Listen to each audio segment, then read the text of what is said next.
Jadi empat tadi Empat adalah tugas utama, empat ya? tugas utama BNPB dalam rangka pengelolaan batas wilayah negara dan kawasan perbatasan sesuai yang tertuang dalam pasal 15 ayat 1. Yang pertama adalah menetapkan kebijakan program pembangunan kawasan perbatasan. Ya. Jadi harus ditetapkan dulu kebijakan program pembangunan kawasan perbatasan. Yang kedua adalah menetapkan rencana kebutuhan anggaran. Nomor ketiga adalah mengkoordinasikan pelaksanaan. Jadi fungsi koordinasi adalah di nomor 3. Yang terkait adalah monitoring dan evaluasi. Empat inilah yang menjadi modal bagaimana dalam pengelolaan batas wilayah negara dan kawasan perbatasan untuk akselerasinya agar lebih cepat. Saya ingin menggarisbawahi koordinasi tadi. Bapak juga saya rasa tadi menggarisbawahi koordinasi pengelolaan perbatasan ini. Dia ada di nomor 3, tapi ini sebetulnya penting sekali karena menurut Bapak tadi sudah 20-an tahun lebih ini dikelola tapi masing-masing. Betul ya? Sesuai dengan Pak Alim bilang tadi. Pak Alim bilang bahwa potensinya luar biasa. Perikanan, terus pariwisata kalau laut ini. Bukan main kekayaan alam hayati. Tapi koordinasinya ada di nomor 3. Ini juga bagaimana Pak? Koordinasi itu di tataran pelaksanaan. Oh, oke. Jadi gini Bu, sementara ini kurang lebih kami melihat di RPJMN 2010-2014 kami petakan kurang lebih ada 29 kementerian lembaga dengan 60 program. Itu sudah mengarah di kawasan perbatasan, namun belum memfokus pada suatu lokasi. Nah inilah BNPB menetapkan kebijakan program melalui 3 dokumen penting. Yang pertama adalah Grand Design, itu selaras dengan RPJB.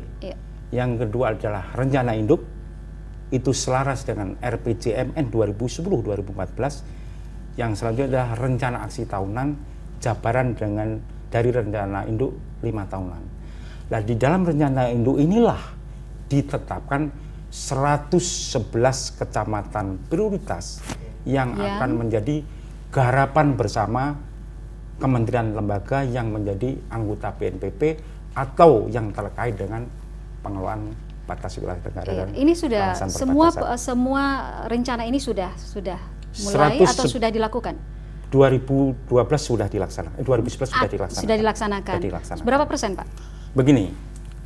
Untuk 2012 ini kami menetapkan 2011 apa 2012? Kita mulai RPJ mulai 2012 ini ya, 2012 karena ditetapkan mulai 2011 ditetapkan sampai 2014 ditetapkan 2012. Di 2012 ini lokasi prioritasnya ada 39 lokasi prioritas, 28 ada di kawasan perbatasan darat dan 11 ada di kawasan perbatasan laut. Nah, perbatasan laut boleh ditambahkan dulu sebelum kembali ke Pak Alim. Di perbatasan laut ini, kawasan perbatasan laut. Potensi-potensi tadi itu dengan peraturan-peraturan dan prioritas-prioritas yang ditetapkan oleh BNPB ini aplikasinya bagaimana? Saya melihat tadi dikatakan oleh Pak Narto kesamaan dalam menyusun program.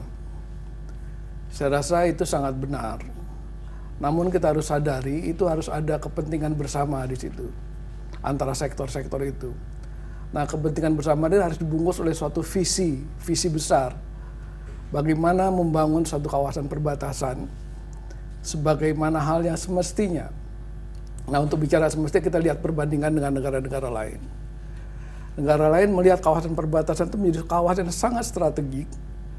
Karena langsung berbatasan dengan negara lain, itu adalah lintasan internasional. Oleh karena itu mereka berupaya seluruhnya ingin membangun kawasan-kawasan perbatasan menjadi beranda depan. Malaysia mengembangkan Iskandar Development Region-nya. Singapura karena kota kecil ya seluruhnya pasti dikembangkan itu. Thailand juga daerah perbatasannya, Korea, Cina semua daerah perbatasannya itu menjadi kawasan-kawasan yang sangat strategik. Iya. Indonesia sendiri?